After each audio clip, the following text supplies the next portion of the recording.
Welcome to the Healers Cafe, conversations on health and healing with Dr. Manon.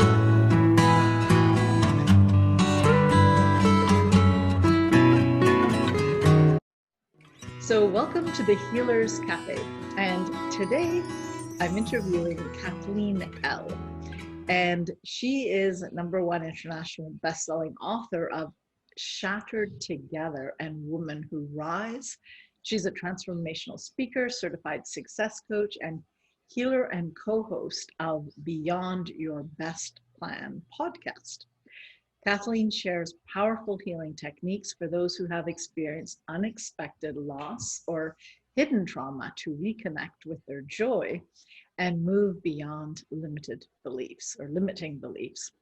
She has coped with multiple traumas, but the death of her 19-year-old son from suicide was the catalyst that changed her life forever.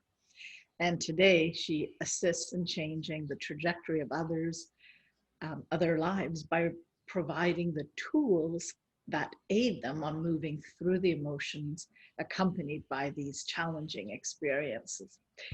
Wow. So that's what to say. That is definitely the pivotal moment for you, clearly. Then, so yeah. Well, tell us, so what were you doing before? What happened? How did you? Sure. Yeah, go in that direction. So I like to say that my life has been a little bit like a rhubarb pie. There's a lot of sour and there's a lot of sweet. And so you kind of blend it together. So my life started off with a considerable amount of trauma. As a kid, I was born to an abusive alcoholic father who basically exposed us to physical, emotional, and sexual abuse, and even shot at us when I was 3 or 4 years old. And so there was quite a bit of trauma in my early childhood life. So that created a program, as many of us know, is when from 0 to 8, you learn how to respond to the world. And so from that, it was bullying, multiple relationships, and in between all of that, I knew at a very, very young age that life had to be something different than what I was experiencing. Like I even said it to my mom, there's got to be something more than this to life as a toddler. And so throughout most of my life, I just strived to do more and more and more. And I became a legislator. I was a legislator for 8 years. I worked for the governor as an appointee for 7 years. I was a CEO and lobbyist for 9 years. And so I was, and I actually received my college degree when I was an official for the governor. So I didn't even have a college degree when I was serving as a legislator. So I just continued to thrive. And I was a single parent for most of my children's life. They were 5 and 6 when we completed our marriage. And at the age of 19, my son took his life. And that was the catalyst that shattered me. I was in a board meeting, and it was the second I heard the news. I didn't even have to hear it. I knew it. Like when I saw the person's face, I knew something was happened to my son.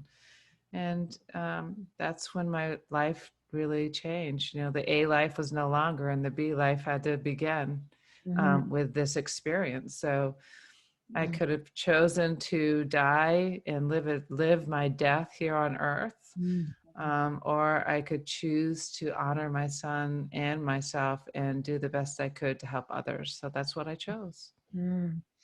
So at that stage then, there's so many decisions I think running through your mind at the time.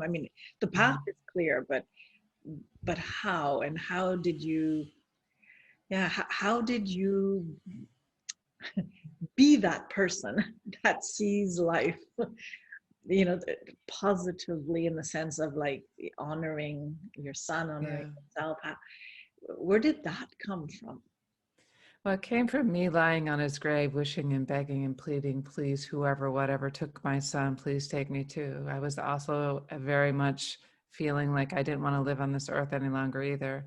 what I didn't share here on the podcast yet was that when my son died, he was angry at me and actually wrote a note saying he didn't want me at his service. And I found that out about a month after his service. Wow. So I found myself completely shattered, laying on his grave, just wishing that I was alone. My daughter was in college, about 1,200 miles away.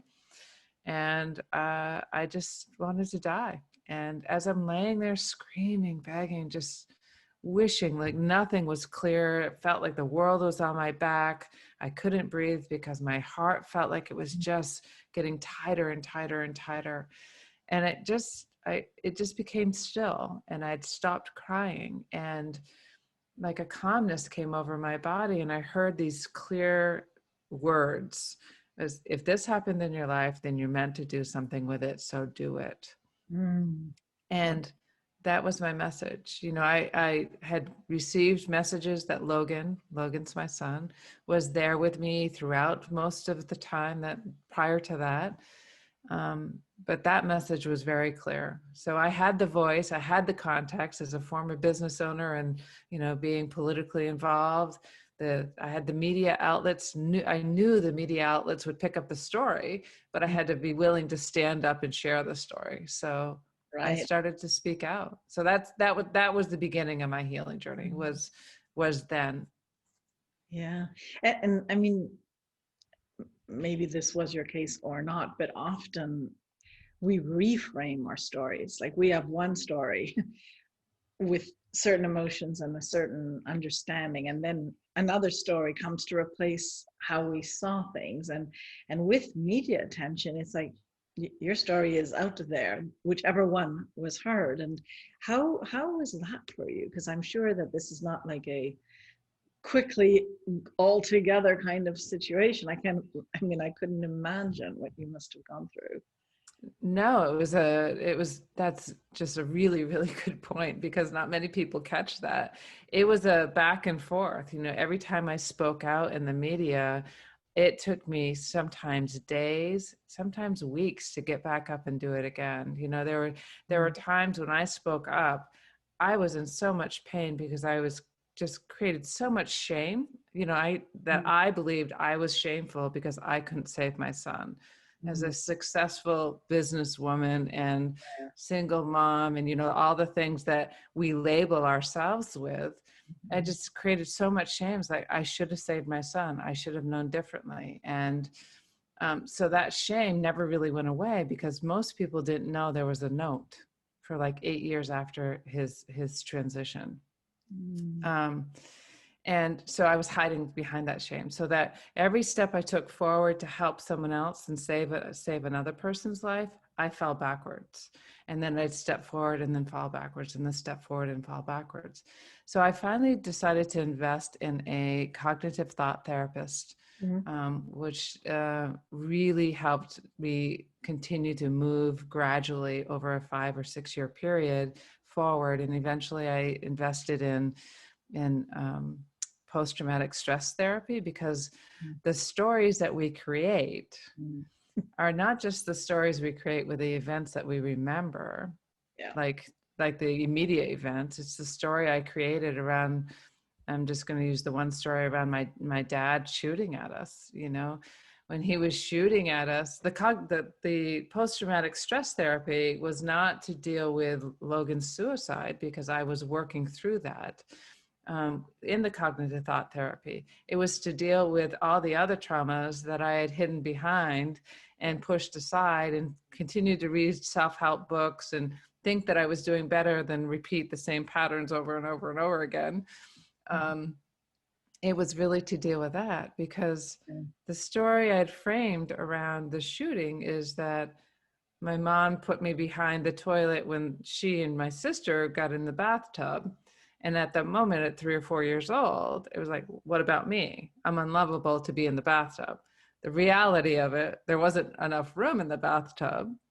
And, so the stories that we create are not real, they're not complete, is what they are. so there's a healing modality that I have become a master in called RIM. It's regenerating images and memory. And it is using your imagination to go back into your body, feeling your body, going back to the original, I'll call it the original sin of the pattern. And you recreate the memory based on the new awarenesses that you have and a dialogue with the individual or individuals you need to have a dialogue with. So where you create more compassion, you create forgiveness, and you have such a new awareness about life in general that you just live a freer life. You know, the weight's not there. You're more aware, you're more cognitive and consciously living through life by moving through different healing modalities that are energetically based. So no, I'm very interested in that because a big part of my work is trauma as well. And a part of the way I reach it is through touch, actually, which brings up body memory, sort of that pool of the autonomic nervous system response to the stress, even with no understanding of what happened, plus all the layered visuals and tastes and everything that happened at that time. And if it's unconscious, that's all we get. But if it becomes conscious, or what has already come out, then there's the stories that we make it mean. So there's further layers to this. So how does the work that really helped you and that you've become an expert in, how does that break apart? So I'm just going to the bathtub, you're not in it, your mom shoves you behind the toilet. How do you break, and that was traumatic to you at the time, and I understand that how trauma adds on to trauma and you don't even know it by the time you're right. It's just Exactly. It's like whatever. I had no idea I was holding the resentment I was holding toward my mom. I just treated her like I was snappy with her. I was angry with her, and I didn't even know why I was angry with her. I couldn't understand why she would stay with an abusive man as long as she did. And so by going back and recreating this memory through this process you go in, you have a virtual resource, someone there that you're comfortable with, that there's safety, and you're able to see it from a different perspective. So you move your awareness into your mom and looking back at you. Like for her, she was able to say it's the safest place for you. It wasn't about loving you, it was about loving you the best way I could and keeping all of us safe in such a confined area while bullets are coming through the bathroom door, and so then she also chose, in that same situation, she also chose not to let the police take him away because he was passed out. And she said afterward, I had some hope at that point that we were going to be safe, and she didn't let him go. But so long story, but I was able through this process to go in and see from a different awareness, be in it without being in the trauma. And I got to do that. The facilitator, the master at the time, was facilitating me. Like it was my process, not theirs. They were just a guiding force, which was beautiful. And so I was able to see she chose. So this is the key: she chose to be beaten on a regular basis for as long as she did, so she could keep her children. Because in her mind, she believed that she wouldn't be able to keep her kids and this was a lot, this was back in the 60s, so they didn't have the services that we have today. So I was able to just hold more compassion. So instead of holding resentment and anger, I was able to hold more compassion and love, just pure like compassion and love for her to give up what she gave up and to be abused like she was abused. Just so we could have a home. It's a very different story. Yeah. It's a very different feeling. It's a very different feeling. Yeah. But I think the process in which we can understand all sides is the process that really moves our planet forward. You know, it's the compassion to understand in that sense that everyone is hurt Yeah. to whatever degree. It's true, and not everyone knows what to do or can even find the way out of it. You know, and It's Yeah, it's funny as you say that. I have actually shared with people at this time, our public figures haven't always behaved in the best way. And when there's people complaining about it and really degrading and angry about it, I just say, maybe it would be helpful to see them as wounded children. Maybe one has gone through additional healing more than the other, so Mhm. they act a little differently. But maybe if we were able to just see our public figures as wounded children, we could hold more compassion. That doesn't mean we agree with them. Yeah, We yeah. just hold more compassion for who they are, Mhm, who mhm, they have become. mhm. Yeah, I know. One of my healing experiences, I remember. Do you know the work of Byron Katie? Oh, definitely. Yeah. Yeah, I just was reading her book Yeah. again. Okay. Well, Yeah. with her, but I also had this in another circle of healing, and um, to be confronted, and I don't mean maybe in English confronted sounds like a war. It's not, right? It's just faced with, in that sense, Mhm. the perpetrator of acts that make no sense, you know, Yeah. um, and that are hurtful, that are wrong, that are, that ruin people's lives, etc. But to actually hear their stories Yeah. when they want to heal, it changes everything, because you know then on some deep level that we're all humans and we're all wounded children in that sense. We're, doing the best. And I think, yeah, if more of that was happening on all levels in politics Oh, especially, absolutely. but everywhere, instead of judging people continually. I'm Yeah. looking at this mask story. If there's anger, so much anger on both sides, so much judgment, all of this. And it's like, Mhm. if we could just accept that people come where they come from, and Yeah. also there's different information we have access to or we don't. There's many layers of all of this. But if And we're, what I found, whoops, sorry, yeah, go no, I ahead. was gonna say, if you look at people with honoring them and with love and compassion, it's a lot easier to take that.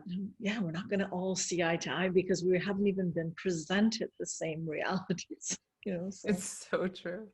I found that really it's about holding compassion and releasing judgment of self, which Mhm. creates the ability to release judgment of others. That's been really, I think it's a life lesson for me, that the old program of unworthiness, unlovable, the old program, they're just old programs. And there's so much judgment of self around that we pass that on to others, because when people come into our world, they're really our mirrors. Yeah. So if there's something that bothers you about someone else, what about that? What about you do you not like about you Hmm. within that particular situation? And I have found the more I forgive myself, the more open I am to others. It's just it is just fascinating, how much we judge ourselves and how much it's projected out to others. Hmm. Another healing modality that I've used is ayahuasca. Hmm. I've participated in 8 ceremonies, and I'm participating in 4 more in December. But I know you obviously know what it is, but it's a shamanic, Yeah. an indigenous process. Is a plant medicine that goes in and really helps you identify and remove from your spirit and your soul um, all the baggage that we're carrying that's really not even ours, or that we even know that we have. Hmm. Hmm. Yeah, no, it's a very powerful process, and I think if well facilitated, because I think Hmm. sometimes the plant is used not the way it was intended, and not with the reverence towards its power, that of healing. but with great facilitation. It's absolutely. No, it's definitely a sacred circle. It's a sacred process. I go to Costa Rica where it's truly in a healing center and it's well administered. And yeah, I needed to be in this. I needed to feel safe in order for me to participate in something like that. Hi, it's Dr. Manon, and I just wanted to take a moment, commercial break, to ask you to subscribe to my podcast and kindly leave a comment if you're enjoying this. And also, just to let you know, I have tips for people in health looking for solutions to just a variety of issues. It's more like an attitude of health, and they're entertaining short videos, and you can find those under drmanonbolliger.com/tip. The link is here, and I look forward to hearing from you. So if we can go back, because what you help people with now is, or if I'm correct, is helping people with that. Do you call it the grieving process, or what is it exactly that you do? I call it a healing journey. It a healing journey because what I do for others is to create a safe space for them to feel like they can move through it. I hold that space for them to allow them to feel through the feelings that they're feeling, whether it is anger, grief, shame, self-blame, whatever it is. What we have taught people in society is if you feel anger, especially women, if you feel anger, you need to hold that back. You need to be proper, the societal pressures of that. And I have found as we move through, identify, allow, feel through it, it no longer keeps us chained and shackled in that cell that we've closed ourselves up in. And so I assist people in moving through the healing journey because it truly is a journey. We can create a story of pain. We can live a story of pain, or we can create it as a healing journey and see it as that, no matter what it is. It doesn't have to be as traumatic as losing a child to suicide. It can be losing a job, a divorce, a change in income, a diagnosis of some sort. There are different, trauma is trauma, which is trauma. However, it has affected you. It doesn't have to be as dramatic as mine. But in your case, when you had that note that you discovered a month later, right? Yes. From your son. Yeah, I'm sorry to go there, but I just find to have the attitude you have is such a gift, and it means it's possible, and I think it's it's the right word. It's really great that you're speaking about it, because I think so many people would just die of shame because they haven't gone through the recognition of all the stages of self-love as well that's necessary to not just blame yourself, So how because that took years to get it through. Took years. Yeah. And what was how did you get to saying, or how were you able to finally see that he has his journey and that it wasn't yours, like that it wasn't your doing, or how did you get past this? Or So it's always about through it, and not over it or beyond it or past it, or so it's really about changing our belief process 1 hour at a time. So there's one thing that I share with people who are in their immediate trauma, whatever that may be, is the 3 B's. It's the grief prescription, the fear prescription, whatever it is. So you can use it right now during election, is be, breathe, and believe. So be in the moment, because if you look too far out into the future, you're only creating stories out of fear, out of anxiety, out of depression. So you're creating stories that aren't true, because it can be very different. So be in the moment, even if it's an hour or a day, just be in the moment. Breathe. Do the 4 squared breathing process. Close your eyes, breathe deeply into your body to the count of 4, hold it to the count of 4, release it to the count of 4, and hold it to the count of 4. Do that 4 times in a row, 4 times a day, or as often as you need. And that what that does is it keeps your energy flowing. So it's your emotions, it's your energy flowing, and it keeps oxygen flowing into your body, so you can actually continue to stay healthy. It also keeps you grounded. It brings you back into the center of your being and not into the fear of what might be. And believe this too is a moment in time that creates a piece of your story. It is not all of your story. And believe you're not alone. Believe you can move through this. Just believe. So those are the 3 things that I look back now and I'm like, those are the 3 key things that could have been helpful for me at the very beginning. And then there's different steps along the way. There's gratitude journals.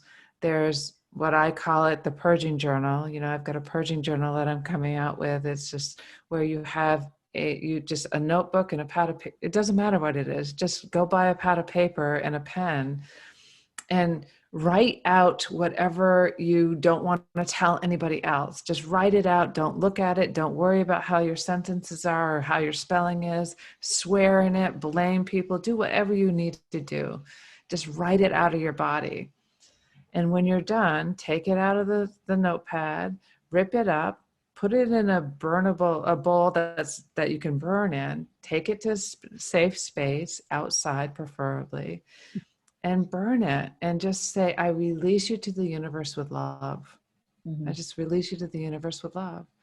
And it releases all those toxins from your body. Drink a lot of water.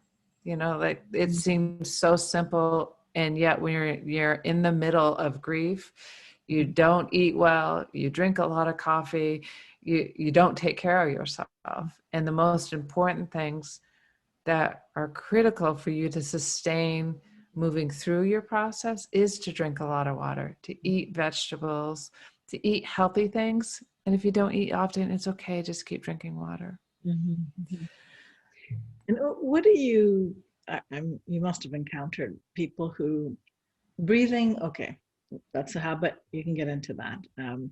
I forgot the first B was not being in the future, like being present, right? Yes. Yeah. Yes, exactly. But believing, how do you work with people who believing is just like, I'm just thinking of patients I've helped that they're just saying, well, how can I believe in anything now that this has happened? How do you address that? Well, I usually use me as an example of like, I've been through some pretty traumatic things in my life, and I could have chosen to stay stuck in that trauma and repeat those patterns, or I've made the choice. It's really about choice. It's we can choose to be stuck in the pattern, or we can really choose to start to shift our patterns just a little at a time. It's about dipping your toe in the water. It's not about jumping all in and thinking it's one and done.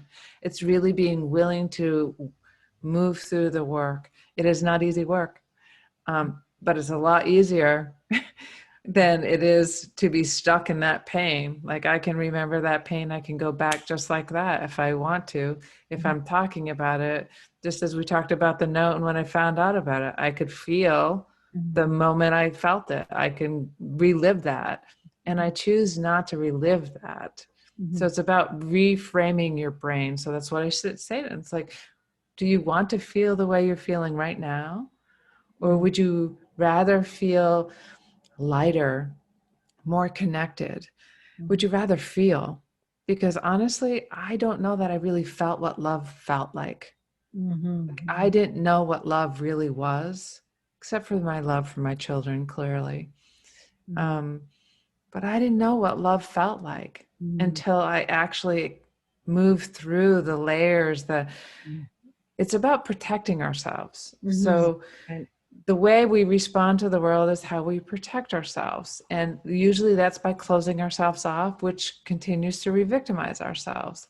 That's not about blame, it's just educational, So as you start to remove those layers, you start to feel the light that's really shining from the divine into us, into me, into you. You start to realize we're all connected on an energetic level.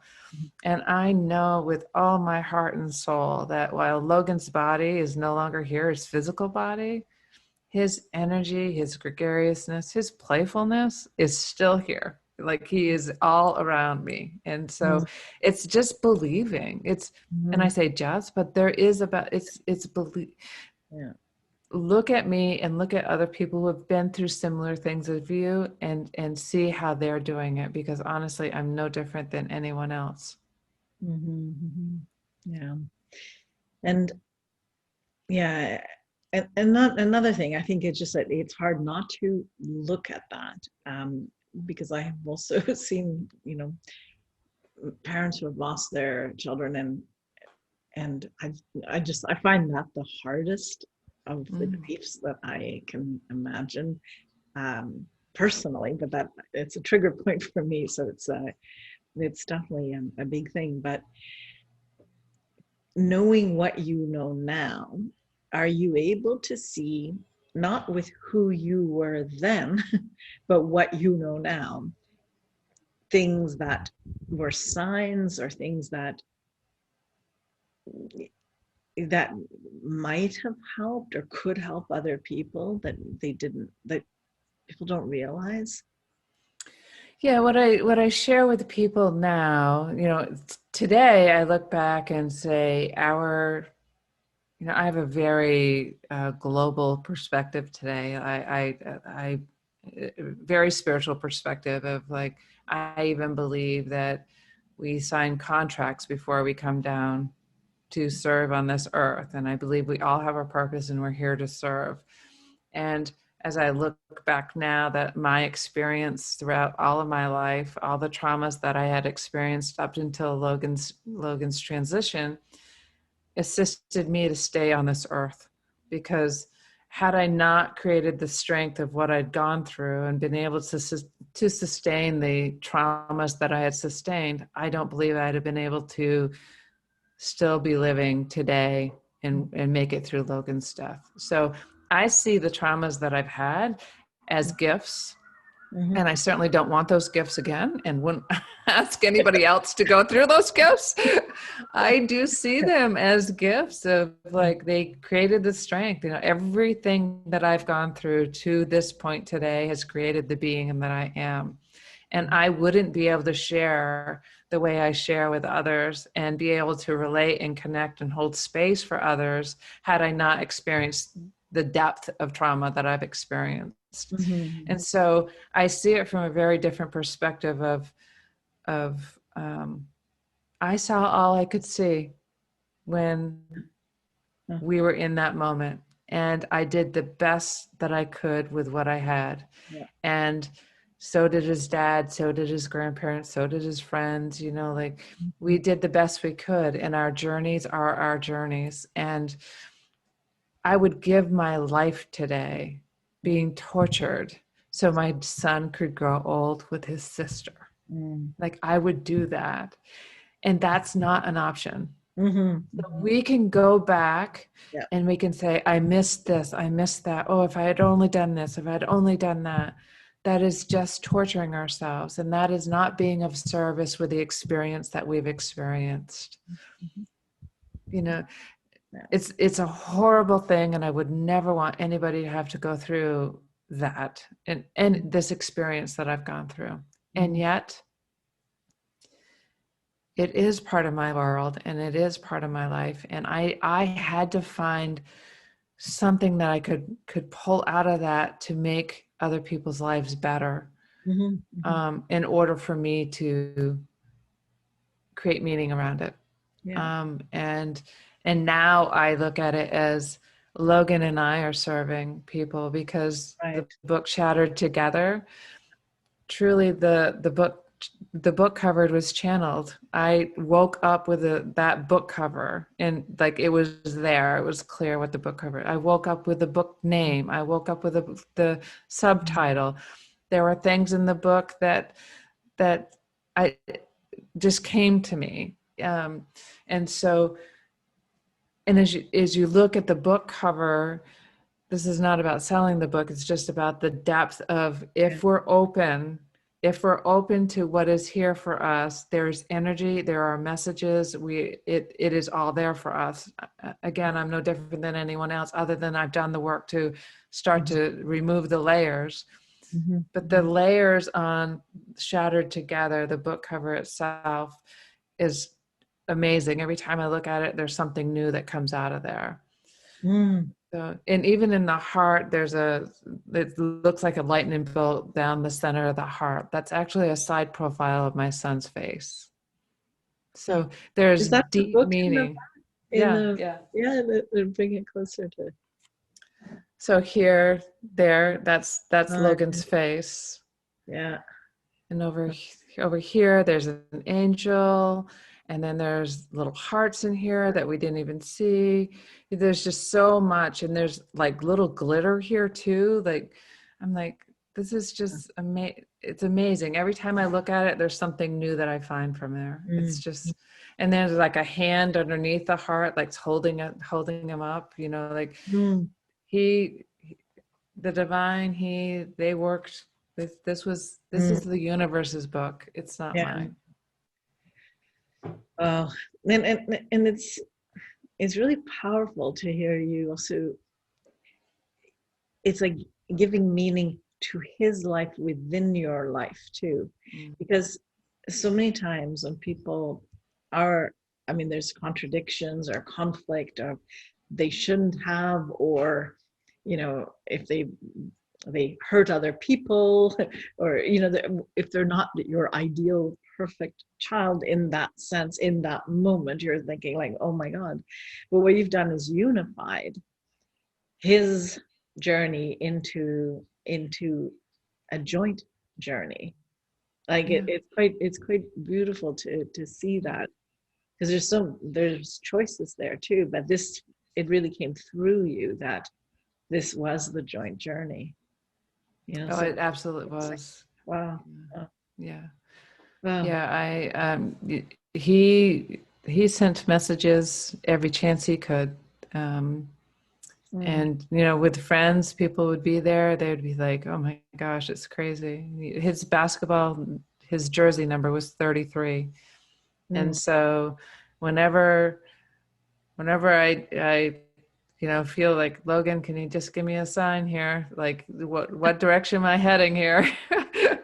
And a 33 will pop up. I'm like, okay, thank you. Just wanted to be sure that.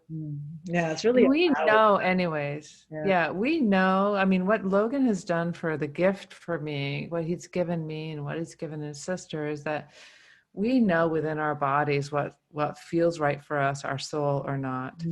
What's been done when you've been traumatized as a young child is there's been a program that's been set. Right. That's separate from your intuitive knowing.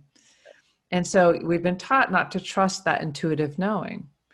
And so it's really about retraining. It's a retraining our body, retraining our brain, retraining our subconscious to live consciously. Now, let me just say that my life is not perfect, and there's plenty of stuff in my life that I get to move through, but I move through it very differently today than what I ever did. Well, healing is a journey, right? There's no, it's not a one thing done and it's over. It's it's a process. I have a statement I say, how you live is how you heal. Because to me, they're completely intertwined, and it's the consciousness with which you live your life that really allows for that healing to take place, is seeing all the opportunities, the possibilities, and listening to the messages. And becoming very aware. So I find your story really beautiful. So I appreciate you sharing it, because I know it's difficult, but it's an example of what people do and can do. So yeah. So Thank you so much. we're about finished. But is there any last statement, or is your book still available, or what would you like to leave everyone with? My book is available on Amazon.com or Amazon UK or CA or wherever. It's on Amazon. It's also on my website, so you can order an autographed copy on my website, and that's CathleenElle.com. So it's CathleenElle.com. My book is available. I am creating programs right now for the holidays and after the holidays, because suicide is actually a higher rate after the holidays than during the holidays. So there's a couple of programs. I have sacred healing circles that are virtual. So I would love for anybody to join me in any of those. I have a private Facebook group. If nothing else, please just go to the private Facebook group. It's From Grief to Belief, Stepping Stones, and just ask to be entered. And that is a place where I do daily guidance, oracle guidance, and weekly I'll come in and do special things depending on where we are and what's happening. And so I would love to have any of you to join me. And in closing, I just truly believe that you too can make it through this. It's about just stepping into your journey 1 hour at a time. Looking too far out into the future just creates too much stress and anxiety. Just 1 hour at a time. Great. Well, thank you very much. You're welcome. Thank you so much for having me.